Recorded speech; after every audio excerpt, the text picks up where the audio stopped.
Given that the amplitude of scattered light is, देखिए हम पहले बोल चुके हैं कि एम्पलीट्यूड एक डिस्टेंस होता है, तो ये डिस्टेंस है, ठीक है।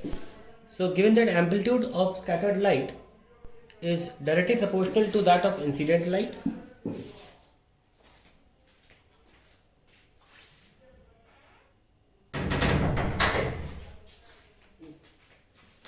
directly proportional to the volume of the scattered dust particle, inversely proportional to its distance from the scattering particle, dependent upon the wavelength lambda of the light.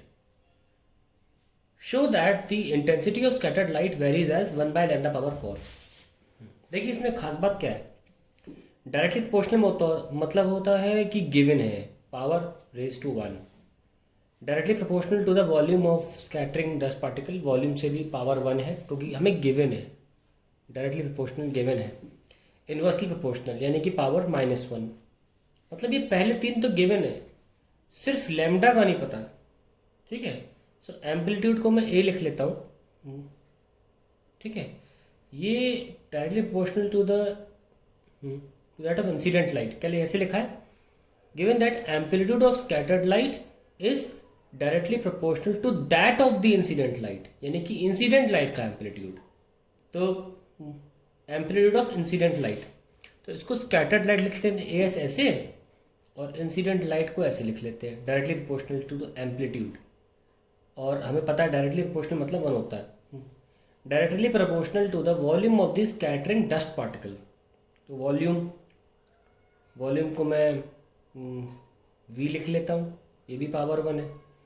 Inversely proportional to its distance from the scattering particle, distance को मैं D लिख लेता हूँ, power 1 ये भी है। और finally dependent बोला है, ये नहीं पता कैसे है, तो इसको हम लैम्डा पावर x लिख लेते हैं। Show that the intensity of scattered light varies as 1 upon lambda power 4, यानी कि हमें to prove x equals to 4, ठीक है, -4, क्योंकि 1 अपॉन करना है ना। सो एम्पलीट्यूड तो लेंथ होता है, लेंथ लिख लिया, और जैसे डब्बे लगाते हैं हम इक्वल ले आते हैं, ये चला जाता है, ये भी लेंथ ही होगा, ये भी एम्पलीट्यूड है, भले इंसिडेंट लाइट का हो। फिर ये जो है आपका वॉल्यूम, ये L³ है, और नीचे डिस्टेंस है L, और हमें लैम्डा की कोई जानकारी नहीं है। अच्छा, हमसे बोला है show that intensity of light scattered light varies as, ना कि एम्पलीट्यूड, तो x2 आना चाहिए, वो I let you know why, या फिर आप इसको छोड़िए, बता दूंगा मैं क्यों मैं 2 कह रहा हूँ, क्योंकि यह इंटेंसिटी पूछा है, एम्पलीट्यूड नहीं पूछा, सवाल तो एम्पलीट्यूड पे बेस्ड है ना।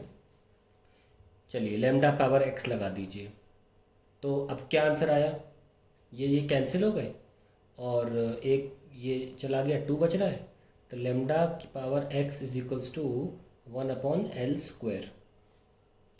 ना हमको पता है कि लैम्डा खुद अपने आप में वेवलेंथ है, तो ये भी L होगा, और ऊपर हम x लगा सकते हैं, और ये इसको हम ऊपर बुला लीजिए तो माइनस हो जाएगा। तो देखिए मैंने कहा था ना एक -2 हो जाएगा, x हमें -2 प्रूव करना होगा, ना कि -4 ना। हमने x प्रूव कर दिया, यानी कि हमने साबित क्या कर दिया कि जो एम्पलीट्यूड ऑफ स्कैटर्ड लाइट है वो proportional to 1 by lambda square है। अब हमेशा ध्यान रखना, जो इंटेंसिटी ऑफ लाइट होती है वो एम्पलीट्यूड के स्क्वायर होती है, प्रोपोर्शनल, यही वजह थी मैंने बोला था इसको -2 कर लीजिए। ये मुझे पता था क्योंकि ये ऑब्वियसली 11th के लास्ट चैप्टर में पढ़ाया जाता है, तो आप तो पढ़े नहीं अभी, तो इसलिए जब आप इसको स्क्वायर लगाएंगे, एम्पलीट्यूड में 1 बाय लैम्डा स्क्वायर है, फिर इसका स्क्वायर करेंगे तो आपको प्रोपोर्शनल टू लैम्डा पावर 4 मिल जाएगा, ठीक है। That is the end of the solution.